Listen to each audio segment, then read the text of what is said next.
student, welcome to the Brainshark classes. In this video, we are going to learn about class 7 chapter 2 fraction and decimal. तो video शुरू करने से पहले आप लोगों से रिक्वेस्ट करता हूं कि अगर आपने अभी तक चैनल को सब्सक्राइब नहीं किया और वीडियो को लाइक नहीं किया तो फटाफट से दोनों काम कर लें और बेल आइकन को जरूर प्रेस कर लें ताकि हमारे वीडियोस के नोटिफिकेशन आपको जल्दी से जल्दी मिल जाए। तो वीडियो स्टार्ट करते हैं। तो सबसे पहले आप बोला आपको कि फ्रैक्शन एंड डेसिमल। फ्रैक्शन क्या होते हैं? फ्रैक्शन जैसे अपने पास कोई सा भी नंबर है, 2 है, इसको 2/1 लिख सकते हैं या फिर 3/2 लिखा हुआ है, तो ये जो इस फॉर्म में लिखा होता है इसको बोलते हैं फ्रैक्शन। यानी कि कोई से भी दो नंबर होते हैं जिसको अपन न्यूमरेटर डिनोमिनेटर की फॉर्म में लिख सकते हैं, उसको क्या बोलते हैं? Fraction. Now type of fraction. Fraction are 2 type, proper and improper, and third one is mix fraction. तो जो अपने पास इम्प्रॉपर फ्रैक्शन होता है उसी को मिक्स फ्रैक्शन भी बोलते हैं। कैसे बोलते हैं अभी पढ़ेंगे इसके बारे में। तो सबसे पहले पढ़ रहे हैं अपन proper fraction. A proper fraction is a fraction that represent a part of whole. मतलब क्या है कि प्रॉपर फ्रैक्शन उसको बोलेंगे जो कि किससे रिप्रेजेंट होता है? पार्ट ऑफ होल, यानी कि जो कंप्लीट भाग होता है उसके द्वारा रिप्रेजेंट करते हैं, उसको बोलते हैं प्रॉपर फ्रैक्शन। डिटेल में भी इसको अभी समझते हैं। Improper fraction. An improper fraction is a combination of whole and a proper fraction. यानी कि ये कॉम्बिनेशन होता है किसका? होल पार्ट का और प्रॉपर फ्रैक्शन का। The improper fraction 7/4 can be written as 1 is complete 3/4। This is a mix fraction.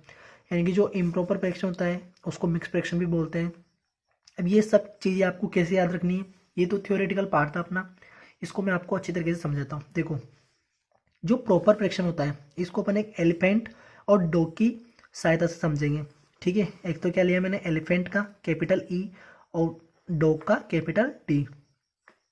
मैं आपसे कहता हूँ प्रॉपर मतलब कि यहाँ से पी इसका कैलकुलेट करते हैं, अलग से बाहर निकाल लेते हैं, मतलब पॉसिबल चीज।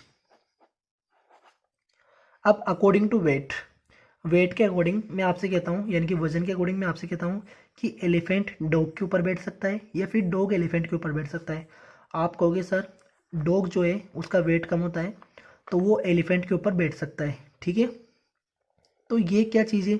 ये पॉसिबल हो सकता है, यानी कि ये पॉसिबल है, तो फिर इसको क्या बोलेंगे अपन? Proper fraction. यानी कि कंप्लीट भाग तो नीचे आएगा और जो उसका पार्ट है वो कहाँ चला जाएगा? ऊपर चला जाएगा। ठीक है, इसका एग्जाम्पल कैसे लिखेंगे अपन? यानी कि ऊपर तो कौन सी वैल्यू आएगी? छोटी वैल्यू आएगी। यानी मैंने आपसे कहा 4/7, ये सही है, ये प्रॉपर फ्रैक्शन का एग्जांपल है। यस, एकदम करेक्ट है। 2/3 ये भी किसका एग्जांपल है? प्रॉपर फ्रैक्शन का। यानी कि कंप्लीट भाग तो नीचे आएगा और उसका जो पार्ट है वो ऊपर लिखा जाएगा। यही यहाँ लिखा था, a proper fraction is a fraction. Fraction होता है दैट रिप्रेजेंट, जो कि रिप्रेजेंट करता है a part of a whole, यानी कि होल पार्ट नीचे आता है और जो भाग उसका होता है वो ऊपर लिखा जाता है। ठीक है, अब इसी तरीके से यहाँ से लिखा हुआ है इम्प्रॉपर फ्रैक्शन, इसका अपन 2 वर्ड यूज लेते हैं। यहाँ पे पी यूज लिया था पॉसिबल, और यहाँ से क्या बनेगा? इम्पॉसिबल। तो अब अकॉर्डिंग टू वेट जो एलिफेंट है वो डॉग के ऊपर नहीं बैठ सकता। ठीक है, तो ये क्या है? इम्पॉसिबल चीज़ है, यानी कि इम्प्रॉपर फ्रैक्शन है जिसमें कंप्लीट पार्ट तो ऊपर आएगा और नीचे स्मॉल पार्ट आएगा। ठीक है, या फिर दूसरी तरीके से ऐसे समझ सकते हैं, इसके अंदर क्या होगा? देखो, इसको क्या बोलते हैं अपन? न्यूमरेटर। इसको क्या बोलते हैं? डिनोमिनेटर। लिखा हुआ है यहाँ पे न्यूमरेटर और डिनोमिनेटर, इसको बोलते हैं अपन फ्रैक्शन। तो जिसमें न्यूमरेटर की वैल्यू छोटी होगी डिनोमिनेटर से तो वो तो आएगा प्रॉपर में। यानी कि यहाँ पे जो न्यूमरेटर है वो क्या है? स्मॉल है, किससे? डिनोमिनेटर से, तो वो तो हो जाएगा किसमें? प्रॉपर फ्रैक्शन में। और जिसके अंदर numerator is greater than denominator तो किस में आ जाएगा? इम्प्रॉपर फ्रैक्शन में। आगे यहाँ तक समझ में कंप्लीट? ठीक है, यानी कि इसमें एलिफेंट जो है किसके ऊपर बैठा हुआ है? डॉग के ऊपर, जो कि पॉसिबल नहीं है, इसीलिए इसको क्या बोल रहे हैं अपन? Improper fraction. ये जो पॉसिबल और इम्पॉसिबल वर्ड मैंने आपको बताया ये सिर्फ एक ट्रिक है। ठीक है, आपको याद कैसे रखना है? Numerator is greater than denominator is called improper fraction and numerator is less than denominator is called proper fraction. Complete. Now, the improper fraction 7/4 can be written as 1:3/4 this is a mix fraction. अब इसको कैसे लिख रहे हैं, देखो यहाँ पे लिखा हुआ है अपने पास 7/4। 7/4 मतलब 7 के अंदर 4 का डिवाइड करना है, यानी कि डिवाइड करते हैं। 4 की टेबल बोलेंगे, 4 1 जा 4, 4 2 जा 8, बड़ी वैल्यू हो गई यानी कि 1 टाइम, 4 1 जा 4, सब्ट्रैक्ट करेंगे, 3 रिमाइंडर है अपने पास। Remainder is less than dividend, यानी कि जिससे डिवाइड कर रहे हैं उससे क्या है, छोटा है रिमाइंडर, तो फिर आगे डिवाइड नहीं कर सकते। यानी कि किससे डिवाइड किया था, 4 से, तो 4 को लिख देंगे डिवाइड में। कितने टाइम डिवाइड हुआ, 1 टाइम, 1 को लिख देंगे यहाँ पे। रिमाइंडर कितना है, 3। तो इस तरीके से इसको लिखा जाता है। ये है अपने पास मिक्स्ड फ्रैक्शन। रिटर्न इज 1:3/4, यानी कि 1 complete 3/4। This is a mix fraction, इसको मिक्स फ्रैक्शन बोला जाता है, ठीक है। और इसको इस तरीके से लिख सकते हैं। सेकंड थिंग क्या है अपने पास कि आपको कैसे याद रहेगा कि प्रॉपर को बोलेंगे मिक्स या फिर इम्प्रॉपर को बोलेंगे। देखो प्रॉपर फ्रैक्शन में कहीं पर भी एम वर्ड यूज नहीं आ रहा है, एम वर्ड का इसमें यूज नहीं है, बट इसमें इम्प्रॉपर फ्रैक्शन में एम वर्ड का यूज आ रहा है। ये रहा एम, दिख गया आपको। और इसी तरीके से मिक्स फ्रैक्शन में भी एम आता है, यानी कि जिसमें एम आ रहा है उसके अंदर एम आ रहा है। तो एक छोटी सी ट्रिक है कि इम्प्रॉपर फ्रैक्शन को ही मिक्स फ्रैक्शन बोला जाता है, ठीक है। यानी कि इम्प्रॉपर फ्रैक्शन को मिक्स फ्रैक्शन में चेंज कर सकते हैं। एक तो रीज़न ये हो गया। दूसरा रीज़न ये है, देखो जो प्रॉपर फ्रैक्शन है उसका एग्जांपल क्या है, 4/7, यानी कि 4 में 7 का डिवाइड नहीं कर सकते, तो फिर इसको मिक्स फ्रैक्शन में कैसे कन्वर्ट करेंगे, ठीक है। बट यहाँ पर 7 में 4 का डिवाइड कर सकते हैं, इसीलिए इसको मिक्स फ्रैक्शन में कन्वर्ट कर सकते हैं। अब ये इसको बोलते हैं अपन मिक्स फ्रैक्शन। मिक्स फ्रैक्शन को अपन सिंपल फ्रैक्शन में कैसे कन्वर्ट करेंगे, देखते हैं। 4 की टेबल बोलेंगे 1 टाइम, यानी कि इन दोनों को मल्टीप्लाई करना होता है, इसको ऐड करना होता है। 4 1 जा 4, इस तरीके से 4 multiply by 1 plus 3 and divide by 4। 4 1 जा 4, 4 हो जाएगा, प्लस 3 तो कितना हो जाएगा, 7/4। Done. Now let's see it's exercise. Exercise 2.1, question number 1 is solve the following: 2 minus 3/5, this is the addition and subtraction of the fraction। तो इसको 2/1 लिख सकते हैं, ठीक है। अब 1 and 5 का एलसीएम कैलकुलेट करेंगे। इजी, कितना मिल जाएगा अपने को, 5 मिल जाएगा। बहुत सारे तरीके हैं एलसीएम कैलकुलेट करने के, तो इस तरीके से एलसीएम कैलकुलेट कर सकते हैं अपना, जो कि आपने छोटी क्लासों में सीखा होगा। सबसे पहले 2 से डिवाइड करेंगे, नहीं हो रहा डिवाइड, 1 आ चुके हैं तो ठीक है। 3 से नहीं हो रहा, किससे डिवाइड होगा, डायरेक्ट 5 से। 1 एज दिस, 5 डिवाइड होगा 1 टाइम, यानी कि इस तरफ कितनी डिजिट आई है, सिर्फ 5, तो एलसीएम कितना मिलेगा, 5। अब 1 की टेबल बोलनी है जहाँ तक 5 नहीं मिलता है, 5 टाइम में मिलेगा। 5 को 2 से मल्टीप्लाई करना है, 2 multiply by 5, minus similar process apply करना है 5 के लिए। 5 की टेबल बोलेंगे जहाँ तक 5 नहीं मिलता, 1 टाइम, 1 को 3 से मल्टीप्लाई कर देंगे। सॉल्व कर लेंगे इसको, 5 2 जा 10 माइनस 3 1 जा 3 डिवाइड बाई 5। 10 में से 3 को सब्ट्रैक्ट करेंगे, 7/5 is the right answer. Second part is, इसको 4/1 लिख लेंगे। 1 और 8 का एलसीएम 8, 4 मल्टीप्लाई 8 प्लस 7 मल्टीप्लाई 1। कैसे मल्टीप्लाई किया, 1 की टेबल बोली जहाँ तक 8 नहीं मिला, 8 टाइम में मिलता है, 8 से मल्टीप्लाई कर दिया। 8 की टेबल बोलेंगे जहाँ तक 8 नहीं मिलता, 1 टाइम में मिलता है, इसलिए 7 को 1 से मल्टीप्लाई कर दिया। 8 4 जा 32 प्लस 7 1 जा 7,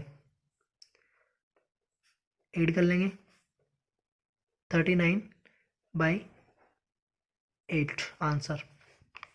थर्ड पार्ट है 3/5 प्लस 2/7। तो यहाँ पर 5 और 7 का एलसीएम निकालना है, यानी कि डिनोमिनेटर वाले पार्ट का एलसीएम निकालना है। 5, 7, 2 से डिवाइड नहीं हो रहा, 3 से नहीं हो रहा, 5 से डिवाइड करेंगे 1 टाइम, 7 डिवाइड नहीं होता, एज दिस लिख देंगे। फिर 7 से डिवाइड करेंगे 1 टाइम, 1 टाइम। 5 और 7 को मल्टीप्लाई कर लेंगे, 5 × 7 इक्वल टू 35। एलसीएम कितना मिला, 35। 3 लिख देंगे एज दिस। 5 की टेबल बोलेंगे जहाँ तक 35 नहीं मिलता है। कितने टाइम में मिलेगा? 7 टाइम में। प्लस है तो प्लस लगा देंगे। 2 मल्टीप्लाई 7 की टेबल बोलेंगे जहाँ तक 35 नहीं आता है, 5 टाइम में आता है। आप मल्टीप्लाई कर लेंगे। 7 3 ज़ा 21, 2 5 ज़ा 10। ऐड कर लेंगे 31 डिवाइड बाई 35। फोर्थ पार्ट है 9/11 माइनस 4/15। तो 11 और 15 का एलसीएम निकालना है। या तो इस तरीके से अप्लाई कर सकते हैं या फिर डायरेक्ट भी निकाल सकते हैं। देखो 5 और 7 का एलसीएम निकाला था, 35 आया था। अपन यहाँ पे इसको डायरेक्ट मल्टीप्लाई करके भी आंसर लिख सकते थे। तो इसमें अपने को एलसीएम निकालने की ज़रूरत नहीं है। इस तरीके से आप दोनों डिजिट को यहाँ पर मल्टीप्लाई कर दीजिए। 9, अब यहाँ पर 11 था तो 15 से मल्टीप्लाई कर देंगे। -4, 15 था तो 11 से मल्टीप्लाई कर देंगे। अगर आप इस तरीके से करेंगे तो भी सेम आंसर मिलेगा। ठीक है, मैं अगेन आपको समझा देता हूँ, वापस रिपीट कर देता हूँ। 11 और 15 को मल्टीप्लाई में लिखना है, 15 को क्रॉस मल्टीप्लाई, 11 को क्रॉस मल्टीप्लाई कर देना है डिजिट के साथ। 9 को 15 से मल्टीप्लाई करेंगे 135, 4 को 11 से करेंगे 44, सब्ट्रैक्ट करेंगे 91 divide by 165। Now question number fifth part is 10, 5 और 2 का आपको एलसीएम कैलकुलेट करना है। या तो आप इस तरीके से कैलकुलेट कर सकते हैं या फिर इस तरीके से कैलकुलेट कर सकते हैं, मल्टीप्लाई करके लिख सकते हैं। या फिर थर्ड तरीका ये है कि आपको ऐसा नंबर लिखना है यहाँ पर जो कि 2 की टेबल में, 5 की टेबल में और 10 की टेबल में आपको मिलता है। तो ऐसा नंबर कौन सा है? 10 है, जो कि 2 की टेबल में आता है, 5 की टेबल में आता है और 10 की टेबल में भी आता है। अब 10 की टेबल बोलेंगे जहाँ तक 10 नहीं आता, 1 टाइम में आता है। 7 को मल्टीप्लाई कर देंगे प्लस 2 मल्टीप्लाई 5 की टेबल बोलेंगे जहाँ तक 10 नहीं आता, 2 टाइम में आता है। प्लस 3 मल्टीप्लाई 2 की टेबल बोलेंगे जहाँ तक 10 नहीं आता, 5 टाइम में आता है। मल्टीप्लाई करके ऐड कर लेंगे। 7 1 ज़ा 7 प्लस 2 2 ज़ा 4 प्लस 3 5 ज़ा 15 डिवाइड बाई 10। सोल्व आउट कर लेते हैं। 7 में 3 ऐड करेंगे तो 10 मिलेगा, प्लस 1 है तो 11 हो जाएगा, यानी कि 11 प्लस 15 डिवाइड बाई 10। 5 + 1 6, 1 + 1 2। आगे सोल्व आउट हो रहा है, ये सोल्व कर लेंगे। 21 कैंसिल आउट हो रहा है 2 से 13 टाइम, 2 से कैंसिल आउट हो रहा है 5 टाइम, 2 से 10 कैंसिल होता है 5 टाइम। 6 पार्ट है। अब आपको यहाँ पे सबसे पहले ये मिक्स फ्रैक्शन दे रखा है, इसको फ्रैक्शन में कन्वर्ट करेंगे। तो 3 को 2 से मल्टीप्लाई करना है, 3 2 ज़ा 6 हो जाएगा, 2 ऐड कर देंगे तो 6 और 2 8 डिवाइड बाई 3। प्लस 2 को 3 से मल्टीप्लाई करेंगे 6, 1 ऐड कर देंगे 7 डिवाइड बाई 2। क्या करना है? इन दोनों को मल्टीप्लाई करना है और ये डिजिट ऐड करके लिख देनी है। सिमिलर प्रोसेस यहाँ पर है। अब आपको ये मिक्स फ्रैक्शन था, ये फ्रैक्शन में कन्वर्ट हो चुका है। अब एलसीएम लेंगे किसका? 3 का और 2 का, यानी कि दोनों को मल्टीप्लाई करके एलसीएम निकाल सकते हैं। कितना मिलेगा? 6। इन दोनों का मल्टीप्लिकेशन यहाँ पे लिखा है तो आपको क्रॉस मल्टीप्लाई कर देना है डायरेक्ट। 8 × 2 प्लस 7 × 3। चेक कर सकते हैं सही है गलत। देखो 3 की टेबल बोलेंगे जहाँ तक 6 नहीं मिलता है, 2 टाइम में मिलता है, 8 से मल्टीप्लाई कर देंगे। 2 की टेबल बोलेंगे जहाँ तक 6 नहीं मिलता, 3 टाइम में मिलता है, 7 से मल्टीप्लाई कर देंगे। ठीक है, तो क्या याद रखना है आपको कि जब भी एलसीएम में दोनों को मल्टीप्लाई करके लिखते हैं तो यहाँ पे इनको क्रॉस मल्टीप्लाई कर देते हैं। 8 2 ज़ा 16 प्लस 7 3 ज़ा 21 डिवाइड बाई 6। ऐड कर लेंगे 6 और 1 7, 1 और 2 3, 37/6। लास्ट पार्ट है इसका 7th पार्ट। 8:1/2 माइनस 3:5/8। तो सबसे पहले इसको मिक्स फ्रैक्शन को फ्रैक्शन में कन्वर्ट कर देंगे। 2 को 8 से मल्टीप्लाई करेंगे 16 आएगा, 1 ऐड कर देंगे 17 डिवाइडेड बाई 2 माइनस 8 को 3 से मल्टीप्लाई करेंगे तो 8 की टेबल बोलेंगे 3 टाइम, 8 1 ज़ा 8, 8 2 ज़ा 16, 8 3 ज़ा 24। 24 में 5 ऐड करेंगे तो कितना मिलेगा? 29 डिवाइड बाई 8। दोनों का एलसीएम टेक आउट करेंगे 8 और 2 का, तो 8 भी लिख सकते हैं और 16 भी लिख सकते हैं। ठीक है, मैंने क्या कहा आपसे, या तो आप 8 लिखो, मतलब कि दोनों को मल्टीप्लाई करके लिख दो, या फिर ऐसा नंबर लिख दो जिसमें 8 भी आता है और 2 भी आता है, मत सॉरी जिसकी टेबल में 8 आता है, तो 8 की टेबल में 8 आता है और 2 की टेबल में भी 8 आता है, यानी कि 8 लिख सकते हैं। 17 लिख दिया मैंने यहाँ पे मल्टीप्लाई। 2 की टेबल बोलेंगे जहाँ तक 8 नहीं आता 4 टाइम में, -29 इंटू, यहाँ पर लिखेंगे 8 की टेबल बोलेंगे जहाँ तक 8 नहीं आता 1 टाइम में। 17 को 4 से मल्टीप्लाई करेंगे, 29 को 1 से मल्टीप्लाई करेंगे और सब्ट्रैक्ट कर देंगे, तो 7 की टेबल बोलते हैं 4 टाइम, कितना मिलेगा 28, कैरी डाउन 2, 4 1 जा 4 और 2 6, 68 माइनस 29 डिवाइड बाई 8। सब्ट्रैक्ट कर लेते हैं, 18 में से 9 को सब्ट्रैक्ट करेंगे तो 9, 5 में से 2 को सब्ट्रैक्ट करेंगे तो 3, 39/8 is the right answer. Now question number second, arrange the following in descending order. Descending order में आपको इसको अरेंज करना है। डिसेंडिंग और असेंडिंग ऑर्डर क्या होता है, देखो जो असेंडिंग ऑर्डर होता है उसकी जो स्पेलिंग होती है वो ए से स्टार्ट होती है और डिसेंडिंग ऑर्डर की स्पेलिंग डी से स्टार्ट होती है। ए मतलब कि स्मॉल टू बिग, इसमें क्या करना है आपको, स्मॉल टू बिग चलना है असेंडिंग ऑर्डर में, और डिसेंडिंग ऑर्डर यानी कि बाद से स्टार्ट होता है तो इसमें क्या करना है आपको, बिग टू स्मॉल चलना है, बिग टू स्मॉल। डन। तो यहाँ पे आपको डिसेंडिंग ऑर्डर पूछा है, तो सबसे पहले बड़ी डिजिट आएगी, उसके बाद स्मॉल, फिर स्मॉल, फिर स्मॉल, इस तरीके से। तो यहाँ पर अपन देखेंगे कि 2/9, 2/3 और 8/2, यहाँ पर कंफर्म नहीं हो रहा है कि कौन सी डिजिट बड़ी है और कौन सी डिजिट छोटी है। बट अगर अपन इसके जो डिनोमिनेटर वाला पार्ट है, डिनोमिनेटर यानी कि जिससे डिवाइड कर रहे हैं वो वाला जो पार्ट है डिनोमिनेटर वाला, उसको यहाँ पे 21 है, तो डिनोमिनेटर वाले पार्ट को सेम करने के लिए डिनोमिनेटर का एलसीएम कैलकुलेट कर लेंगे। तो लिख देंगे यहाँ पे एलसीएम ऑफ 9, 3, 21 इज, इसका एलसीएम कैलकुलेट करेंगे। ये फर्स्ट पार्ट कर रहे हैं अभी यहाँ पे अपन, तो 9, 3 और 21 का एलसीएम कैलकुलेट कर लेते हैं। 3 से डिवाइड करेंगे 3 टाइम, 1 टाइम, 7 टाइम, फिर 3 से डिवाइड करेंगे 1 1 7, 7 से डिवाइड करेंगे 1 1 1 टाइम, यानी कि जो इसका एलसीएम कैलकुलेट हुआ वो कितना है 3 × 7, मल्टीप्लाई करेंगे 3 इंटू, ये हो जाएगा अपने पास 7 3 जा 21, 3 1 जा 3, 3 2 जा 6, 63।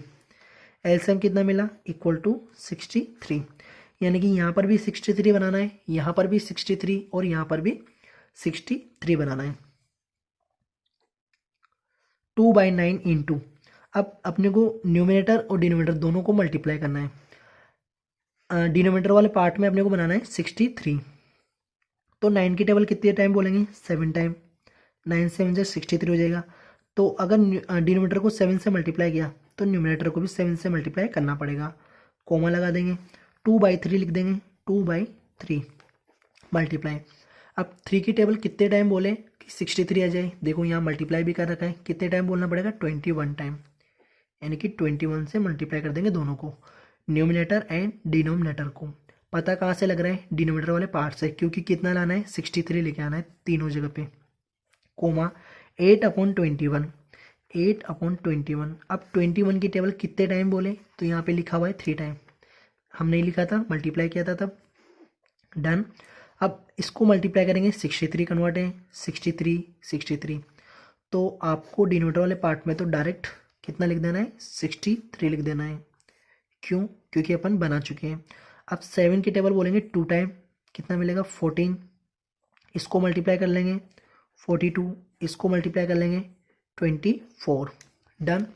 आप देखेंगे कि तीनों जगह पे 63 बन चुका है, मतलब कि जो डिनोमिनेटर वाला पार्ट है उसको अपन छुपा सकते हैं। अगर इसको छुपा लेंगे तो आपको क्या मिलेगा 14, 42, 24, इस तरीके से 14, 42, 24। अब आपसे कोई बोल दे कि बताओ इनमें से बड़ी डिजिट कौन सी, छोटी कौन सी और उससे भी छोटी कौन सी है, तो आप इजीली बता सकते हैं कि सर 42, 24 सॉरी 42, 24 एंड 14, इस तरीके से इसका डिसेंडिंग ऑर्डर हो जाएगा। तो पहले तो इसका डिसेंडिंग ऑर्डर लिख देंगे। कैसे लिखेंगे? 42 डिवाइड बाय 63, उसके बाद 24 डिवाइड बाय 63, फिर 14 डिवाइड बाय 63। ये तो क्या लिखा अपन ने? It's descending order. इसका डिसेंडिंग ऑर्डर लिख दिया। बट अपना आंसर यहाँ पे कंप्लीट नहीं होता है, क्योंकि अपने को ये डिजिट गिवन नहीं थी, अपने को ये वाली डिजिट गिवन थी। तो देखो 42 डिवाइड बाय 63 फर्स्ट टर्म में लिखा हुआ है, जो कि कहाँ लिखा हुआ था? मिडिल टर्म में, यानी कि सेकेंड नंबर पे जो है उसको पहले लिखेंगे 2/3। आफ्टर देन 24 कहाँ लिखा हुआ है? लास्ट में, तो उसको लास्ट वाले डिजिट को सेकेंड टाइम पे लिख देंगे। And third one is 2/9। तो जो डिसेंडिंग ऑर्डर है ये वाला है, 2/3, 8/21 एंड 2/9 आंसर। इसी तरीके से ये अपना रफ वर्क था। सेकंड पार्ट इसका 1/5, 3/7 एंड 7/10। तो सबसे पहले फटाफट से इसका एलसीएम कैलकुलेट कर लेते हैं, 5, 7 और 10 का। पहले 2 से डिवाइड करेंगे, 5 में डिवाइड नहीं हो रहा, एज दिस लिख देंगे। 7 एज दिस, जिसमें डिवाइड नहीं होता उसको एज दिस लिख देते हैं। 10 में डिवाइड करेंगे तो 5 टाइम, अब 5 से डिवाइड करेंगे 1 टाइम, 7 एज दिस, 5 में 1 टाइम, 7 का डिवाइड करेंगे 1, 1 एंड 1। तो एलसीएम कितना मिला अपने को इसको? 2 × 5 × 7, 2 5 ज़ा 10, 10 7 ज़ा 70। एलसीएम कितना मिला? 70, यानी कि 1/5 इंटू, अब देखो 5 को 70 बनाने के लिए किससे मल्टीप्लाई करेंगे? यहाँ से 5 को हटा देते हैं, तो 7 × 2 बचा, यानी कि 14 से मल्टीप्लाई करना पड़ेगा।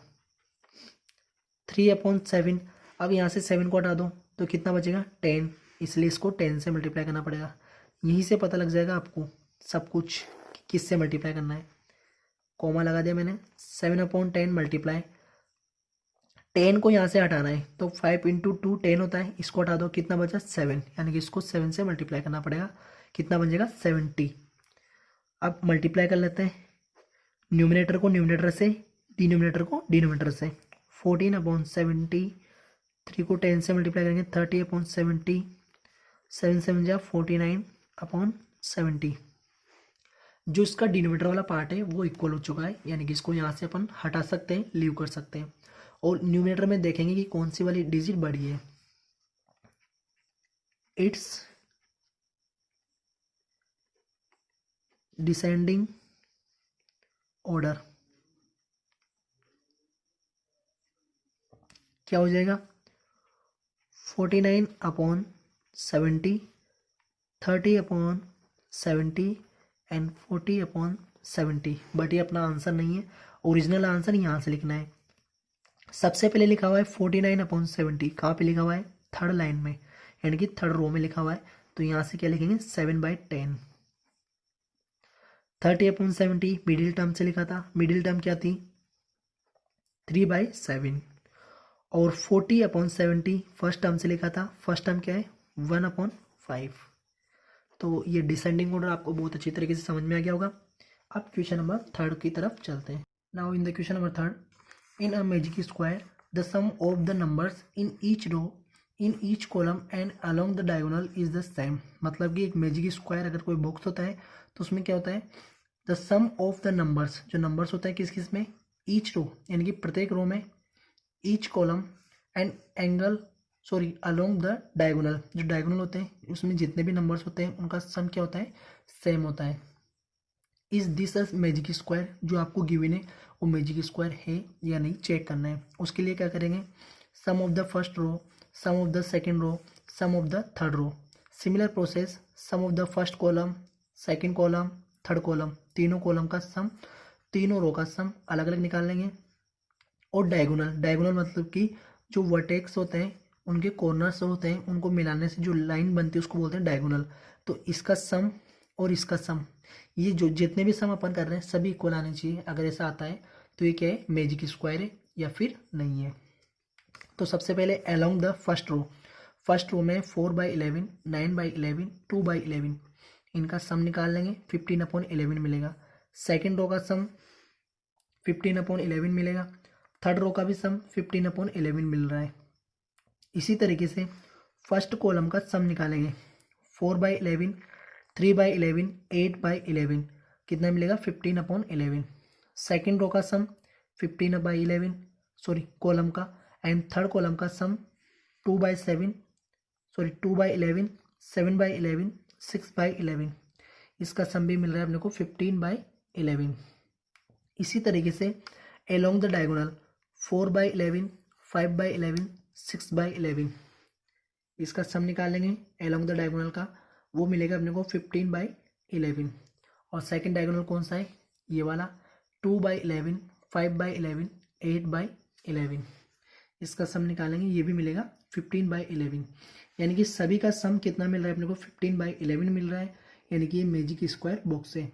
Yes, this is a magic square box. Question number 4, a rectangular sheet of paper is 12 complete 1/2 centimeter long and 10 complete 2/3 centimeter wide. Find its perimeter. इसका पेरीमीटर निकालना है, किसका, रेक्टेंगुलर शीट है। तो यहाँ सबसे पहले लिख देंगे we know that perimeter of rectangular box equal to क्या होता है, 2 × L + B, यानी कि लेंथ प्लस ब्रीथ या फिर वाइड। ब्रीथ या वाइड एक ही होती है, ठीक है। वैल्यू पुट कर देते हैं, 2 × L की वैल्यू क्या है, लेंथ की वैल्यू क्या है अपने पास 12:1/2 सेंटीमीटर, प्लस ब्रीथ की वैल्यू अपने पास 10:2/3 सेंटीमीटर। दोनों को ऐड कर लेंगे, 2 से मल्टीप्लाई कर देंगे। पहले इसको सोल्व आउट कर लेते हैं, यानी कि मिक्स फ्रैक्शन को फ्रैक्शन में कन्वर्ट कर लेते हैं। 12 की टेबल बोलेंगे 2 टाइम 24 आएगा, 1 ऐड कर देंगे 25/2 प्लस 32/3। एलसीएम ले लेंगे दोनों का, 2 का और 3 का कितना मिलेगा, 6। तो 25 को 3 से मल्टीप्लाई करना पड़ेगा, 75 मिल जाएगा, प्लस 32 को 2 से मल्टीप्लाई करेंगे तो 64। 2 से 6 कैंसिल आउट हो 3 टाइम, सोल्व कर लेंगे। 5 और 4 9, 6 और 6 12 और 1 13/3 सेंटीमीटर। आगे सोल्व आउट कर सकते हैं इसको, 139 में 3 का डिवाइड कर देंगे, 3 4 से 12, रिमेनिंग 1 19, 3 6 से 18, रिमेनिंग 1। यानी कि इसको लिख सकते हैं आगे सोल्व आउट करने के बाद, यहाँ लिख रहा हूँ मैं इधर साइड में। अगर अपने इसको मिक्स फ्रैक्शन में कन्वर्ट करना चाहे तो कितना लिखेंगे, 46 कंप्लीट 1/3 सेंटीमीटर इसका पैरामीटर हो जाएगा। डन। या तो ये आंसर लिख सकते हैं या फिर ये वाला भी लिख सकते हैं। क्वेश्चन नंबर 5 है, find the perimeter. Perimeter calculate करना है ऑफ ट्राइंगल ABE। एक ट्राइंगल है ABE का, इसका पेरीमीटर कैलकुलेट करना है। और सेकेंड है the rectangle BCDE in this figure whose perimeter is greater. किसका पेरीमीटर बड़ा है ये भी कैलकुलेट करके बताना है। तो यहाँ पे ट्राइंगल ABE का पेरीमीटर कैलकुलेट करना है। इसके लिए क्या करेंगे, सभी साइड का सम कर देंगे। तो फर्स्ट पार्ट कर रहे हैं अपन इसका, perimeter of triangle ABE equal to sum of 3 side. Perimeter का फॉर्मूला क्या होता है, सभी साइड का सम कर देंगे। और ट्राइंगल के लिए तीनों साइड गिवन है यहाँ पे, कौन कौन सी है, 5/2 centimetre plus 2:3/4 centimetre and 3:3/5 centimetre. पहले इसको कन्वर्ट कर लेते हैं फ्रैक्शन में। 5/2 प्लस 4 को 2 से मल्टीप्लाई करेंगे 8 में 3 ऐड करेंगे 11/4। 5 को 3 से मल्टीप्लाई करेंगे 15, 3 ऐड करेंगे 18/5। एलसीएम ले लेंगे 5 का, 4 का और 2 का। तो एलसीएम कितना लिखेंगे, इसका एलसीएम लिख सकते हैं 20, ठीक है, क्योंकि 2 की टेबल में 20 आता है, 4 की टेबल में 20 आता है और 5 की टेबल में 20 आता है। अब 2 की टेबल बोलेंगे जहाँ तक 20 नहीं आता, 10 टाइम में आता है, 5 से मल्टीप्लाई कर देंगे। फिर 4 की टेबल बोलेंगे जहाँ तक 20 नहीं आता, 5 टाइम में आता है, 11 से मल्टीप्लाई कर देंगे। इसी तरीके से 18 को 2 से मल्टीप्लाई कर देंगे, क्योंकि 5 की टेबल में 4 से मल्टीप्लाई करेंगे, क्योंकि 5 की टेबल में 24 टाइम में आता है। सोल्व आउट कर लेंगे, ये हो जाएगा 50 प्लस 55 प्लस 72। ऐड करेंगे, 5 और 2 7, 5 और 5 10, 71 77 डिवाइड बाई 20 सेंटीमीटर।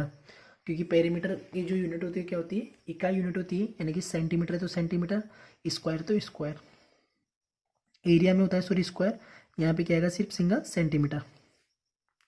आगे सोल्व आउट कर लेंगे, 20 से डिवाइड कर सकते हैं इसको, तो डिवाइड करने पे क्या आंसर मिलता है, देखो 177 को 20 से डिवाइड कर रहे हैं, तो आगे सोल्व आउट नहीं हुआ, ये यहीं पर इसको रहने देते हैं। अब सेकंड कैलकुलेट करना था, the rectangle B C D E in this figure whose perimeter is greater than. B C D E क्या है अपने पास, बी सी डी ई एक रेक्टेंगल है, इसका पेरीमीटर कैलकुलेट करना है। तो सेकंड पार्ट,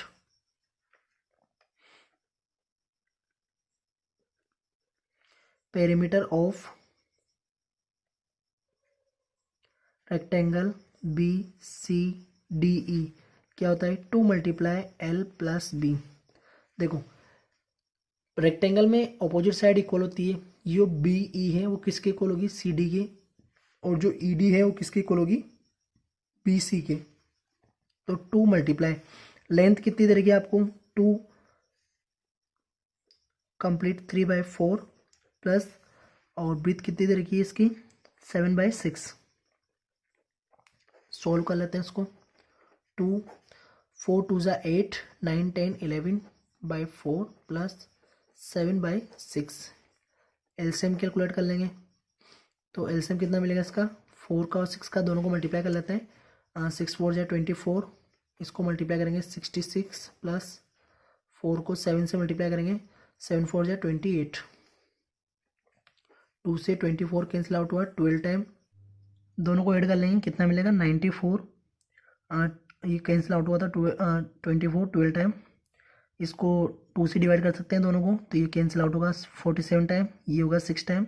इसको सोल्व आउट करेंगे, यानी कि डिवाइड करने पे जो आंसर मिलेगा वो कितना मिलेगा 7, और 5 रिमेनिंग रहेगा, 6 टाइम डिवाइड किया था, 6 से डिवाइड किया था सॉरी, तो आंसर कितना हुआ इसका 7 कंप्लीट 5/6 सेंटीमीटर। और जो ये अपन ने लिखा था पहले ट्राइंगल का पेरीमीटर 177/20, तो इसको लिख सकते हैं अपन 8 इज कंप्लीट 17/20 सेंटीमीटर। तो यहाँ से चेक कर सकते हैं इसका आंसर कितना रहा है 8 कंप्लीट, और इसका आंसर आ रहा है 7 कंप्लीट। तो 8 बड़ा होता है, यानी कि perimeter of triangle A B E is greater. Perimeter किसका बड़ा है, ट्राइंगल ए बी ई का पेरीमीटर बड़ा है। क्वेश्चन नंबर 6 है, Salil wants to put a picture, Salil एक पिक्चर पुट करना चाहता है इन अ फ्रेम, फ्रेम के अंदर, the picture is 7 complete 3/5 centimetre wide, to fit in the frame, इस फ्रेम में फिट करने के लिए पिक्चर को can not be more than, इससे बड़ी साइज नहीं होनी चाहिए, वाइड नहीं होनी चाहिए। How much should the picture be trimmed, यानी कि पिक्चर को किस तरीके से छोटा किया जाए, स्मॉल किया जाए, वो कैलकुलेट करके बताना है। तो पिक्चर की लेंथ कितनी है 7 कंप्लीट 3/5 सेंटीमीटर में से माइनस कर देंगे 7 कंप्लीट 3/10 सेंटीमीटर, जितनी उसकी लास्ट लेंथ दे रखी थी उसको सॉल्व कर लेंगे। तो सबसे पहले ये मिक्स फ्रैक्शन है, इसको फ्रैक्शन में कन्वर्ट करना है, 7 की टेबल बोलनी है 5 टाइम, 35 आएगा, 3 ऐड कर देंगे तो 38/5 सेंटीमीटर, माइनस ये हो जाएगा 73। एलसीएम ले लेंगे 10, तो 38 इंटू 2, क्योंकि 5 की टेबल में 10 2 टाइम में आता है, माइनस 73 10 की टेबल में 10 1 टाइम में आता है, मल्टीप्लाई कर लेंगे, 8 2 जा 16, कैरी 1, 3 2 जा 6 एंड 1, 3 2 जा 6 and 1 7, sorry 76 minus 32 divide by 10। Solve out कर लेते हैं। 6 में से 2 को कैंसिल आउट करेंगे तो 4, 7 में से 3 को कैंसिल आउट करेंगे तो 4 डिवाइड बाई 10। इसको सोल्व आउट कर लेंगे तो 44 में 10 का डिवाइड करना है, 44 में 10 का डिवाइड करते हैं तो यहाँ से 4 टाइम डिवाइड होगा, 40 रिमेनिंग 4, यानी कि 4 कंप्लीट 4 अपॉन 10। आगे सोल्व आउट कर सकते हैं, 4 कंप्लीट 4 सेकेंड्स 2 से कैंसिल आउट हो रहा है 2 टाइम, 2 से कैंसिल आउट हो रहा है 5 टाइम, सेंटीमीटर, ये इसका आंसर आ जाएगा। Now question number 7, Ritu eat 3/5 parts of an apple and the remaining apple was eaten by her brother Somu. How much part of the apple did Somu eat? Who had the larger share by how much? Ritu ने Apple खाया था 3/5 part किसका, एक Apple का। तो सोमू ने कितना खाया, तो क्या करेंगे 1 में से 3/5 को सब्ट्रैक्ट कर लेंगे, तो 1 को 1/1 लिख सकते हैं, 1 और 5 का एलसीएम ले लेंगे 5, सोल्व आउट कर लेंगे, कितना मिलेगा 2/5। ये तो इसका आंसर हो गया कि सोमू ने इतना पार्ट एप्पल खाया। अब किसने ज़्यादा खाया, कैसे कैलकुलेट करेंगे, रितु ने खाया था 3/5, सोमू ने खाया था 2/5, तो 3/5 में से 2/5 को सब्ट्रैक्ट कर लेंगे, तो 3/5 बड़ी वैल्यू है, कैसे पता लग रहा है, यहाँ भी 5 आ रहा है, यहाँ भी 5 आ रहा है। अब 3 और 2 में से बड़ी वैल्यू कौन सी है, 3, यानी कि 3/5 इज ग्रेटर देन 2/5, इसलिए इसमें से इसको सब्ट्रैक्ट किया है। एलसीएम लेंगे 5, 3 माइनस 2 यानी कि 1/5 पार्ट रितु ने ज़्यादा खाया है। And now last question of this exercise, question number 8, Michelle finished colouring a picture in 7/12 hour. Wevo finished coloring the same picture in 3/4 hour. Who worked longer by what fraction? Was it longer? तो Michel ने work किया था 7/12 our, Weibo ने किया था 3/4 our. 3/4 में से 7/12 को सब्ट्रैक्ट कर लेंगे, 4 और 12 का एलसीएम लेंगे, इसको सोल्व आउट करेंगे, कितना मिलेगा 9 - 7/12 यानी कि 2/12 आवर। कैंसिल आउट करेंगे 2 से 1 टाइम, 2 से 6 टाइम, तो वेबो ने कितना ज़्यादा वर्क किया, बाय 1/6 आवर, ये इसका आंसर हो जाएगा। तो इस वीडियो में इतना ही। आई होप वीडियो बहुत अच्छी लगी होगी आपको। अगर अच्छी लगी है तो अभी तक लाइक नहीं किया तो लाइक कर दो, शेयर कर दो फटाफट, और चैनल को अभी तक सब्सक्राइब नहीं किया तो फटाफट से सब्सक्राइब कर लें। थैंक्स फॉर वॉचिंग, मिलते हैं नेक्स्ट वीडियो में एक्सरसाइज 2.2 में।